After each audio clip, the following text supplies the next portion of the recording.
আসসালামু আলাইকুম। Hello everyone, সবাই কেমন আছেন? জাফরিন ডেইলি ব্লগ থেকে নতুন একটা ভিডিও নিয়ে এসেছি আপনাদের জন্য। আমাদের ঘরে এমন বাজার থেকে অনেক কাপড়ের ব্যাগ আসে, আর এরকম সসের বোতল কিন্তু আমরা অলওয়েজ খাওয়ার পর এটা কিন্তু শেষ হয়ে যায়। তো অনেক সময় দেখা যায় এই বোতলগুলো আমরা ফেলে দিই, ফেলে না দিয়ে এটাকে কী কাজে লাগাবেন। এখানে আমি বোতলের মাপে এই কাপড়ের ব্যাগটাকে কেটে নিলাম। আমি যেভাবে ভিডিওটা দেখাচ্ছি সেভাবে ট্রাই করবেন, দেখা গেছে আপনার এটা খুব ভালো কাজে দিবে। এখানে আমি ব্যাগটাকে 4 টুকরো করে ভাঁজ করেছি। এবার আমি এখানে সুন্দর মতো একই সাইজ করে কাটিং করে নেব। দেখতে পাচ্ছেন শেপটা কেমন হয়েছে, ঠিক এমনটাই হবে। এখন যেটা করতে হবে সেটা হলো এই বোতলের সাইজ মতো করে নেওয়ার পর আমি এটাকে সুন্দর করে বডি শেপটা দেব। বোতলের যতটুক বডির মাপ আছে সেই মাপে কিন্তু আমি স্টাপলার করব।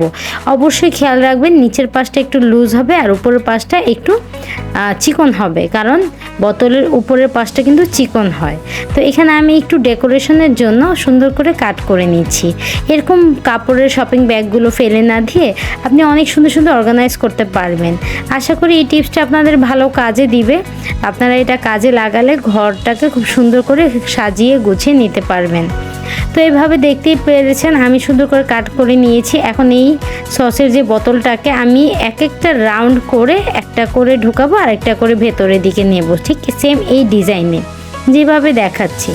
তো এইভাবে নেওয়ার পর একদম মেন যে পয়েন্ট সেই কাটিং জায়গাটাতে নিয়ে এসে আমি ফিটিং করে দেবো। দেখুন এখন কিন্তু বুঝে যাচ্ছে না এটা একটা সসের বোতল।